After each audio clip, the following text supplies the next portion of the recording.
इस धरने में पहुंचे हुए इन सभी लोगों का मैं अपने दिल से और अपने मोर्चे की तरफ से और ठाकुर की जनता की तरफ से बहुत बहुत धन्यवाद देता हूं कि आप हर भावना से ऊपर उठकर क्षेत्र की उन्नति के लिए, क्षेत्र के भले के लिए आप इस मंच पर आने का काम किया है। ये कहीं ना कहीं जनता के प्रति आपकी भावना को प्रदर्शित करता है और तमाम जनता की तरफ से मैं आपको इस चीज के लिए धन्यवाद देता हूँ।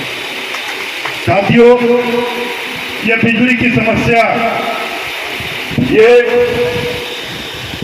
पिछले 6 महीने से खास करके जो हम लोग देख रहे थे, पिछले दिनों आप लोगों ने देखा जो भीषण गर्मी पड़ी थी, जो एक इतिहास रचने का काम किया गर्मी ने। उस पीरियड में एग्जाम चल रहे थे हमारे बच्चों के, मार्च का महीना, मार्च और अप्रैल में जो गर्मी थी, जो लुका छुपी बिजली ने खेलने का काम किया। आज एक नई चीजें देखने मिलती है कि थोड़ी सी बारिश शुरू हुई नहीं, लाइन चले गया। भाई क्यों? आजादी के 75 साल बाद क्या अभी बिजली आया है? पहले बिजली नहीं थी क्या?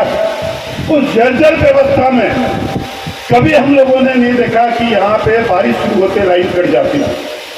लेकिन एक ये नई परंपरा 3 साल से हम लोग देख रहे हैं। जो काम हुआ, एक कहावत है कि जैसे जैसे इलाज बढ़ते गया वैसे वैसे रोग भी बढ़ते गया। बजाज कंपनी को ठेका दिया गया टोटल जर्जर लाइन को दुरुस्त करने के लिए और गांव तक लाइन पहुंचाने के लिए। नतीजा क्या निकला? जो बिहार सरकार का पुराना इंसुलेटर कभी पंक्चर नहीं हुआ और बजाज का जो है आपको कल का लगाया हुआ इंसुलेटर वाला पंक्चर हो गया। ये हालात है, ये भ्रष्टाचार की जंग बिहार में हो रहा, ये उसका परिचायक है। आज क्या स्थिति है कि जब बिहार में 450 350 मेगावाट बिजली था 2005 में, उस समय मैंने मुख्यमंत्री जी से आग्रह करके सीआईडी पटना को फोन करा कि हमने 3 मेगावाट बिजली ठाकुर के लिए सुरक्षित किया था और वो 2006 तक 19 से 22 घंटे बिजली ठाकुर में मिलती थी, जब बिहार में मामूली बिजली थी और केंद्र का कोटा भी बहुत कम था। आज बिहार में अपना बिजली का उत्पादन 4500 मेगावाट है। भूटान में हमारा शेयर है, सिक्किम में जो तीस्ता का बैरिकेड बना है उसमें हमारा शेयर है। भारत सरकार के कोटा से हमको कम से कम जो है 3000 मेगावाट बिजली मिलती है। टोटल मिला के 8000 मेगावाट बिजली बिहार को है। लेकिन आज स्थिति यह है कि ठाकुर इनको जो है इस इलाके को, चाहे वो कोटिया हो, चाहे दिगलबैंक हो, चाहे किशनगंज हो, मुश्किल से जो है 15-16 घंटा बिजली नहीं रहती। मैं पूछना चाहता हूं सरकार में बैठे लोगों को, आज यहाँ के सारे विधायक आपके हैं, सांसद आपका महागठबंधन का है, फिर क्यों ऐसी व्यवस्था? कल मुझसे मिलने के लिए एसी साहब आए, एग्जीक्यूटिव साहब, ठाकुर उनके सारे पदाधिकारी, सीआईडी पटना ने परसों मुझे फोन किया। सब कहते हैं कि सर आप ही धरना को एक बार स्थगित कर दीजिए, हम लोग लिखित दे देंगे आपको, हमने धरना तो होगा। हाँ, हम इतना मरुआ जरूर कर सकते हैं कि जो 18 तारीख को हमने इन 3% का जो चक्का जाम का आह्वान किया है, जो बाजार बंदी का आह्वान किया है, अगर इस 10 दिन की अवधि में अगर आपने सही बिजली आपूर्ति करके दिखा दिया तो हम इसको वापस लेने का आपको वादा करते हैं। आज हम ना एमएलए है ना एमपी है, आपके तरह काम जनता है। आपकी ताकत, आपके भरोसे पे जो कदम मैं उठाता हूं, आज उसके कारण जब इतना भय है, तो जो आज रनिंग और जो रूलिंग पार्टी में एमएलए एमपी है उसका कितना भय होगा। लेकिन क्या अजगर करे ना चाकरी, पंचे किरा न काज, और दास मुनि ये कह दिए सबके दाता राम। शरीर तो हिलाए, कुछ काम तो करे, इनको कोई मतलब नहीं है, मतलब होगा भी क्यों? पहले हम लोग देखते थे राजा पेट पैदा होता था रानी के पेट से। जब देश आजाद हुआ तो देश के संविधान में बाबा साहब भीमराव अंबेडकर ने लिखा कि अब राजा रानी के पेट से पैदा नहीं होगा। राजा जनता की ताकत से पैदा होगा और वो ऐसा व्यक्ति पैदा होगा जिसको जनता चाहेगी, जो जनता के द्वारा होगा, जनता के लिए होगा। और आपको जनप्रतिनिधि चुनने का हक दिया संविधान में वोट के माध्यम से, चाहे वो एक बड़ा अफसर हो, चाहे वो देश के प्रधानमंत्री नरेंद्र मोदी हो, चाहे राष्ट्रपति हो, चाहे खेत में खुरपी चलाने वाला एक मजदूर हो। लोकतंत्र में सबको एक अधिकार दिया गया वोट का, किसी का वोट ज्यादा नहीं, किसी का वोट कम नहीं, सबका वोट बराबर है।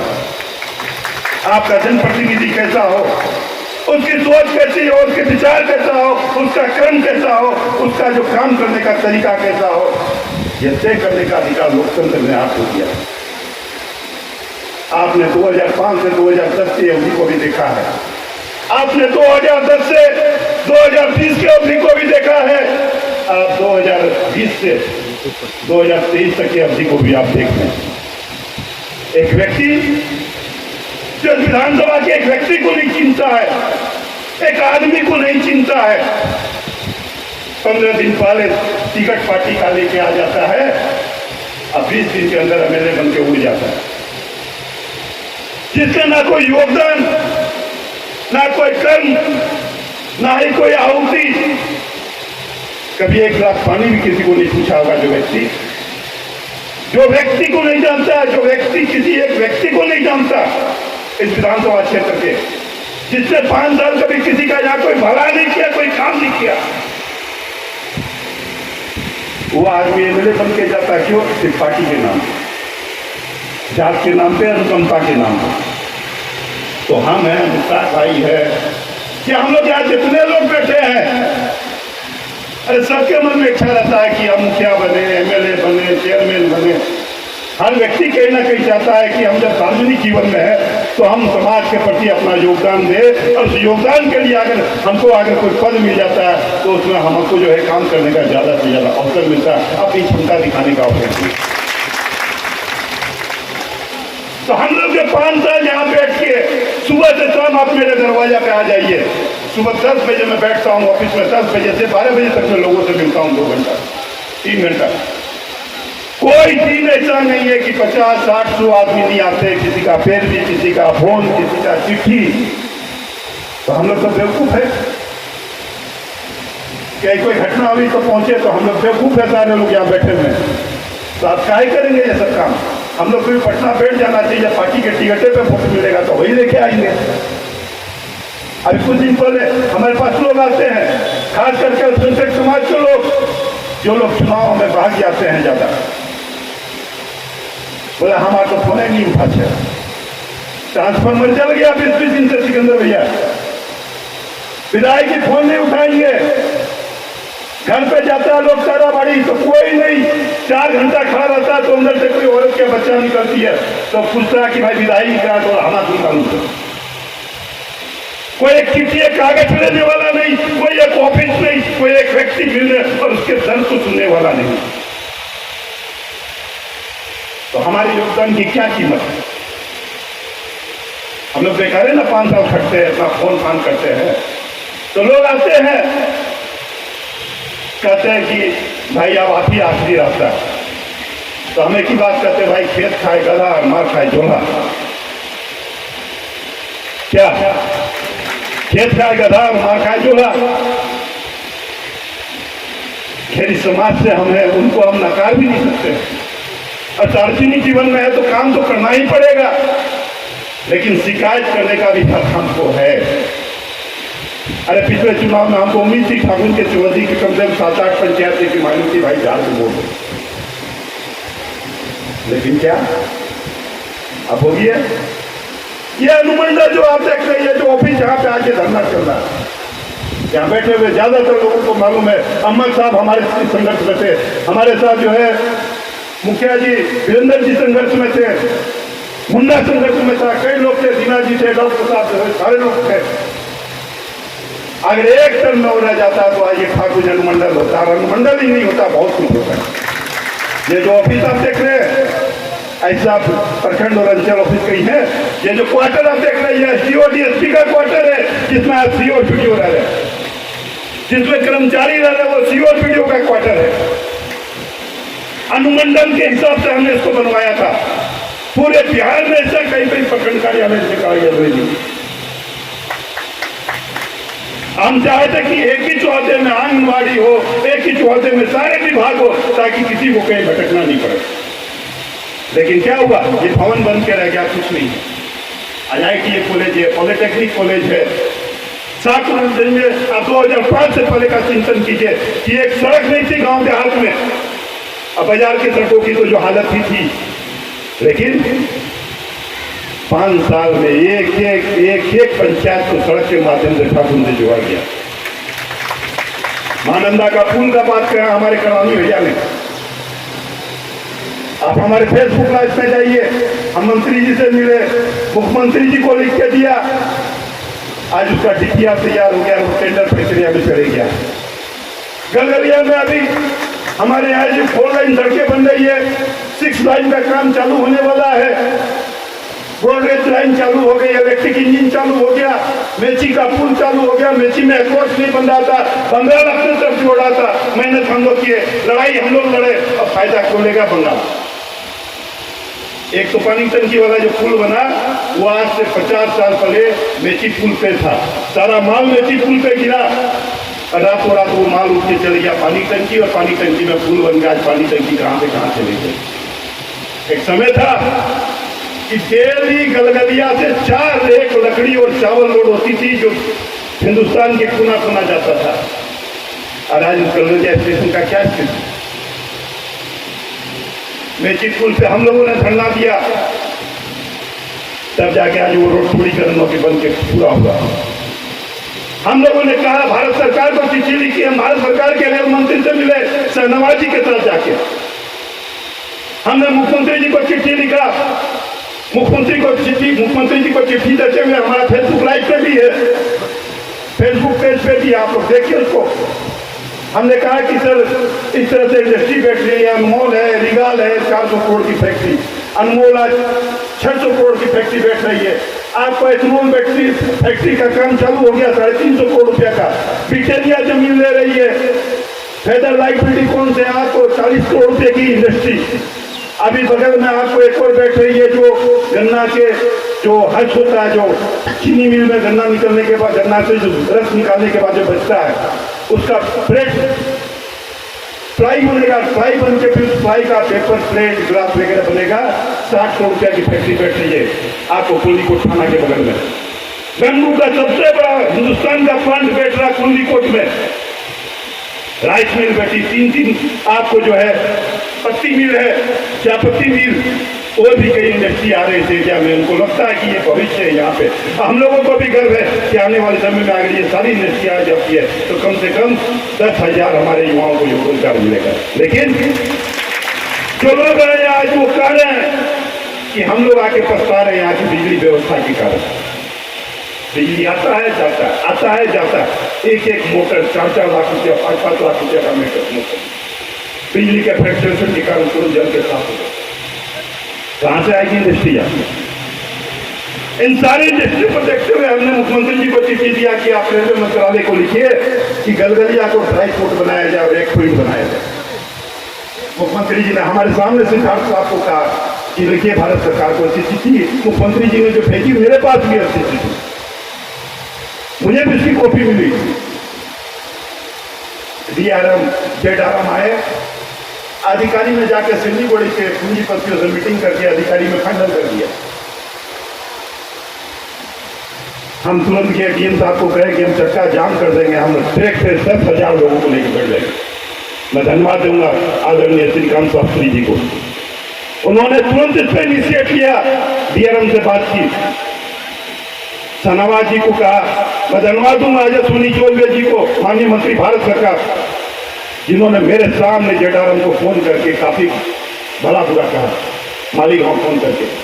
मैं धन्यवाद दूंगा अशोक अग्रवाल का, मैं धन्यवाद दूंगा तारकिशोर प्रसाद को, जिन्होंने DRM से मेरे सामने में बहुत कड़े शब्दों में बात की। तब जाके 48 करोड़ रुपया का जो है आपका DPR तैयार हुआ गलगलिया में, ड्राई पोर्ट और जो है आपको जो है रेक पॉइंट के लिए। आज कोयला आसाम से आएगा, बिरसा मोड़ में 4 सीमेंट फैक्ट्री है, क्लिंकर आएगा उनका, नेपाल में जो जाने वाले कंटेनर सारे गलगलिया में खाली होंगे, कम से कम 15,000 लोगों को रोजगार मिलेगा। किसी एमएलए किसी एमपी को कोई मतलब नहीं, जबकि मैंने दोनों को चिट्ठी दी, वो भी फोटो मेरे आपके फेसबुक में है। किसी को कोई मतलब नहीं। आज रेलवे में यहाँ पे जो ठाकुर में रेलवे 2 हिस्से में बांटती है ठाकुर नगर को, हमारे पूर्व मित्र चुन्नी चौधरी जी भी प्रयास में थे, हमको कई बार बोले, सिकंदर भैया भी उस दिन इसकी चर्चा कर रहे थे, हमने लिख के दिया कई बार दोनों प्रतिनिधियों को कहा, लेकिन किसी को कोई मतलब नहीं। आज कौन देखेगा? क्यों हम वोट देते हैं? हम क्यों वोट देते हैं?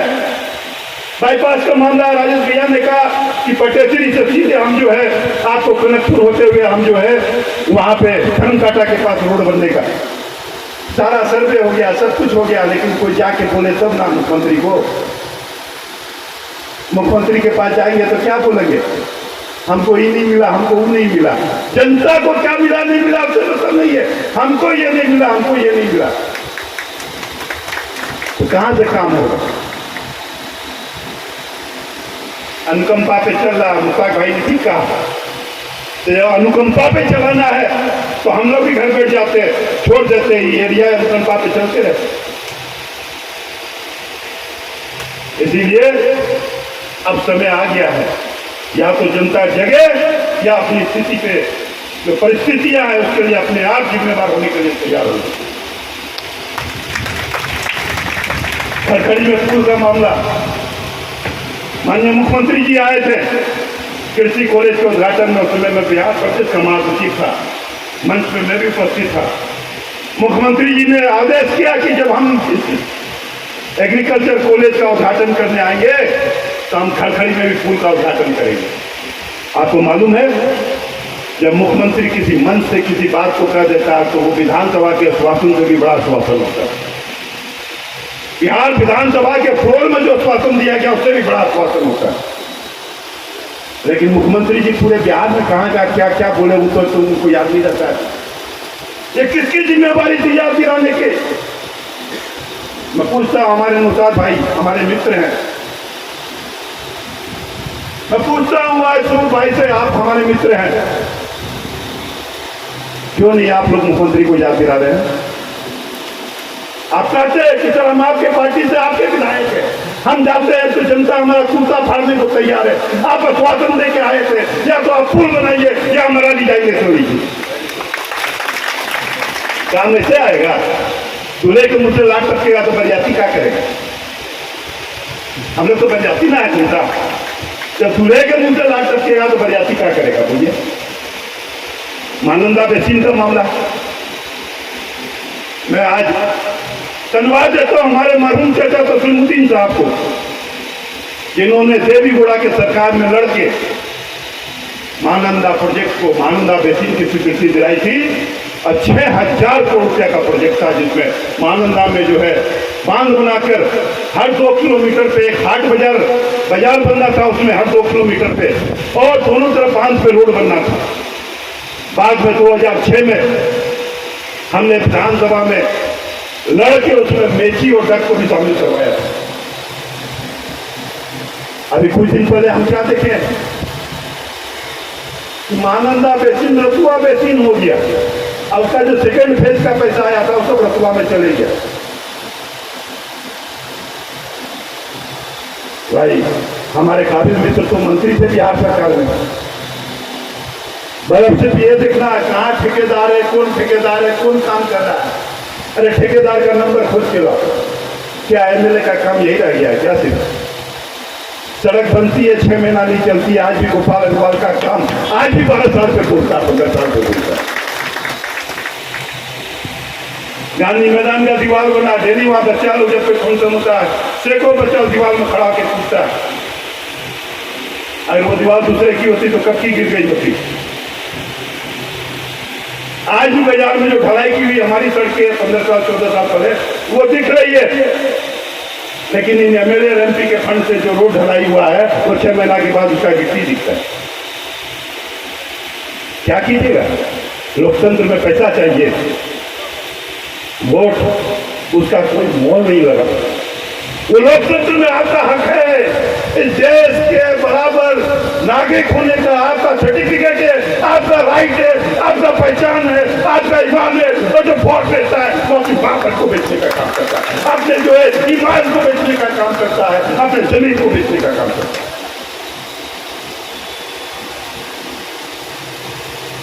क्या कीजिएगा? असला नाम फुलाना दोनों एक साथ नहीं हो सकता।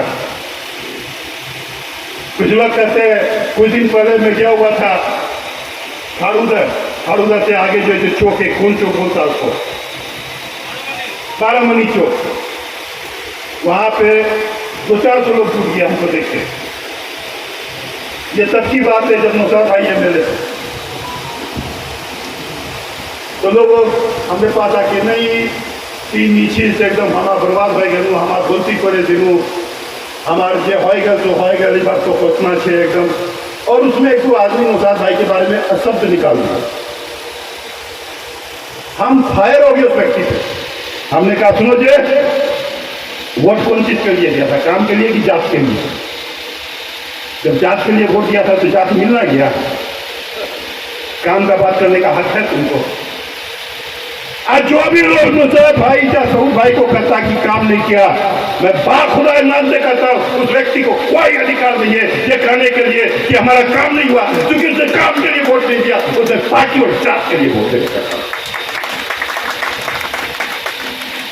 अरे हम भी तो थे। 24 कब्रिस्तान ऐसा था ठाकुर कोठिया में, सर्वे कराए कि लोग हेल के मैयत को ले जाता था। 24 कब्रिस्तान पे उस समय 1-1 करोड़ 1.5 करोड़ 1.25 करोड़ का पुल बना, जो आज कम से कम 5 करोड़ 4 करोड़ का हो। 132 कब्रिस्तान को घेरवाने वाला कोई और नेता ये गोपाल अग्रवाल था। और आज भी आपसे आइए भाई मान में दिखा देता हूँ मेरे विधायक मत की राशि। अगर मैंने कोई नाइंसाफी की है, आज भी 60% मैंने विधायक मत की राशि माइनॉरिटी के गांव में 40% हिंदुओं के गांव में देने का काम किया, क्योंकि जिसकी आबादी ज्यादा उसका हक ज्यादा। या क्या है, सब बेटा भतीजा सब बन गया ठेकेदार, सब बन गया ठेकेदार। अभी जो विकास का पैसा लग रहा है, जो विकास की गंगोत्री पटना से निकलती है, और ठाकुर आते आते लोगों के जनप्रतिनिधियों के पॉकेट में सिमट के रह जा रहे हैं। 50% भी लागत नहीं हो रहा है, सरकारी फंडों का योजना में 50% लागत नहीं हो रहा है। इतना बड़ा भ्रष्टाचार हो रहा है। आप ऑफिस में चले जाइए, क्या स्थिति है मोटेशन की, पदाधिकारी लूट के लाल हो गया है। एक गरीब मोटेशन के लिए 3-3 साल तक दौड़ता है, बकरी बेचता है, गाय बेचता है, लगाई हुई फसल बेचता है, और कोई बड़ा पूंजीपति आता है गलत मोटेशन करा के पैसा देके चले जाते। सर्वे के नाम पे जो लूट हुआ है गांव देहात में, ये किसकी जिम्मेवारी है देखने की? लेकिन क्या कीजिएगा, उस समय जोश चढ़ जाता है। अब जोश चढ़ जाता है तो वो जोश 50 लोग का जोश 5 साल में उतर जाता है। लेकिन फिर वही चुनाव आएगा। मैं अभी भी बोलता हूँ मुस्ताक भाई, आपने कहा ना, फिर देखिएगा चुनाव आएगा, फिर वही जोश चढ़ेगा।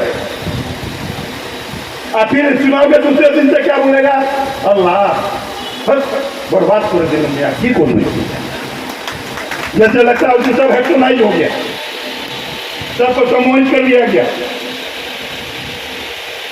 तो जैसा गाछ लगाइएगा फिर वैसा फल खाना पड़ेगा, जैसा गाछ लगाइएगा वैसा फल खाना पड़ेगा। आज सिकंदर भैया का पट्टा में कुछ मंत्री है, माननीय मुख्यमंत्री भी इनको व्यक्तिगत तौर पे जानते हैं।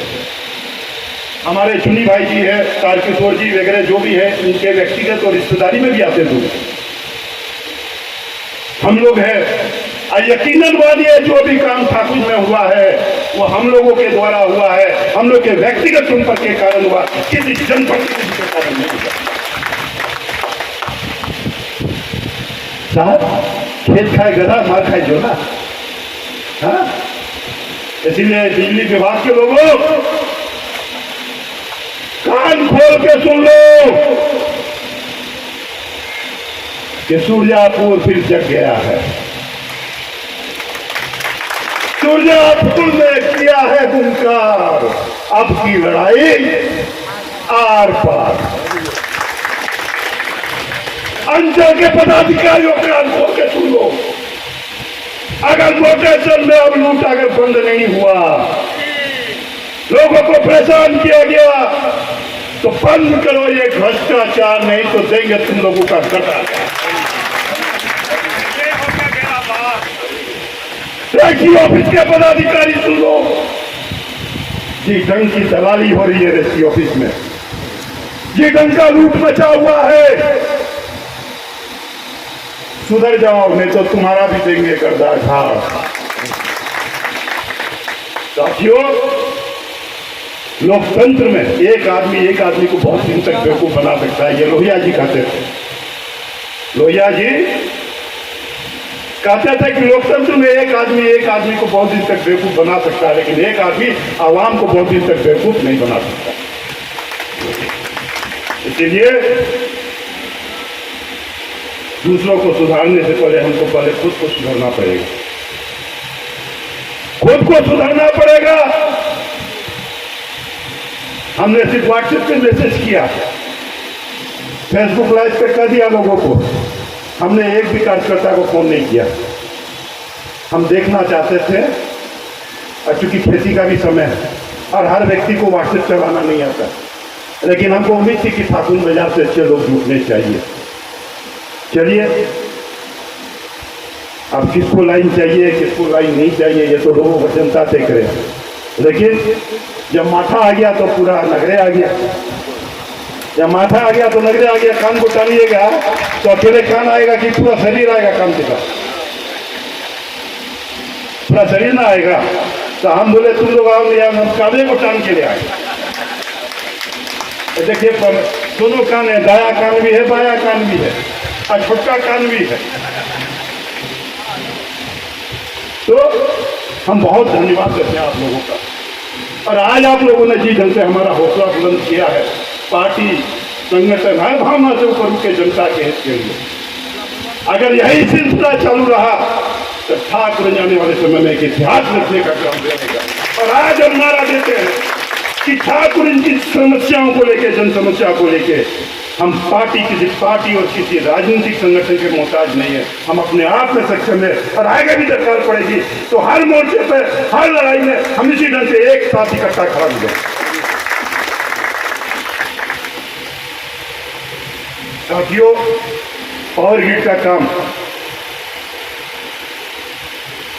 4 साल लग गया, लेकिन मैं आज पदाधिकारियों को बोल देना चाहता हूं, खास करके पावर ग्रिड का जो लोग काम कर रहे हैं, जो ठेकेदार है, अगर 6 महीने में अगर पावर ग्रिड बन के तैयार नहीं हुआ तो हम पावर ग्रिड के ठेकेदार का उसी के ईटा से ईटा बजा देंगे। 6 महीना में अगर पावर ग्रिड बन के तैयार नहीं हुआ तो बिजली विभाग के लोगों, बिजली विभाग के पदाधिकारियों, पावर ग्रिड के ठेकेदार, अगर 6 महीना में पावर ग्रिड बन के तैयार नहीं हुआ तो तुम्हारी ईट से हम ईट बजाने का काम करना जानते हैं, और तुम्हारे शरीर में जितना जंग है उसको भी छुड़ाना जानते हैं। गोपाल अग्रवाल बड़े एमएलए नहीं हो, गोपाल अग्रवाल भले एमपी नहीं हो, जिससे खुदा की रहमत हो वो सबसे ऊपर होता है। और आज भी मैं देता हूं, चारों एमएलए एक तरफ, हरियाणा हमसे आज भी, हम एक तरफ। आज भी खुदा की रहमत और भगवान की कृपा से ये 4 जन मिलकर पटना दिल्ली में नहीं कर पाएगा, वो अकेले आपका सिपाही है।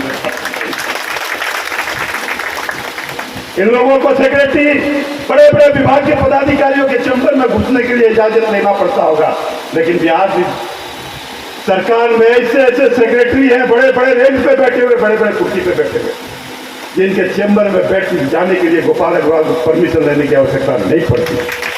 आज भी मुख्यमंत्री को जो ये लोग कर देंगे, और जो मैं कह दूंगा, इन चारों का बात एक तरफ और मेरा बात एक तरफ।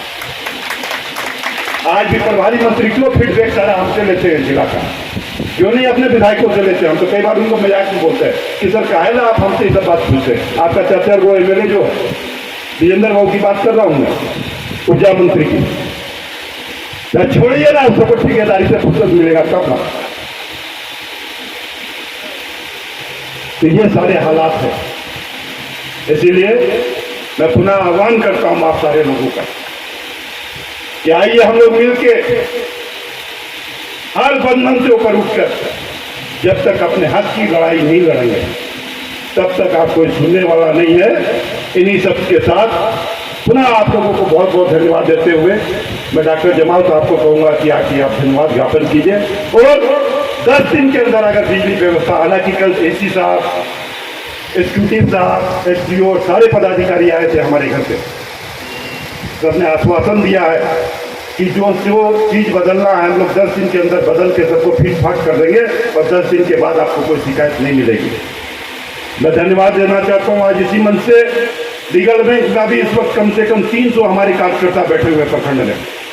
मैं धन्यवाद देना चाहता हूँ पोठिया प्रखंड में करीबन 125 से 150 हमारे कार्यकर्ता प्रखंड में बैठे हुए धरना पे। और अब जो धरना होगा वो सीधे जिला मुख्यालय में होगा, सीधे जिला मुख्यालय में होगा। एक बात के लिए और मैं धन्यवाद दूंगा माननीय पुलिस अधीक्षक महोदय को। मैंने इलेक्शन में एक मुद्दा उठाया था कि अंग्रेज चले गया लेकिन पुलिस को छोड़ के चले गया। पिछले 1-1.5 साल पहले जो स्थिति बन गई थी थाना पुलिस की, अरे जो व्यवहार ब्रिटिश काल का अंग्रेज सिपाही हिंदुस्तानियों के साथ नहीं करता था, उससे खराब व्यवहार और भाषा पुलिस विभाग की हो गई थी।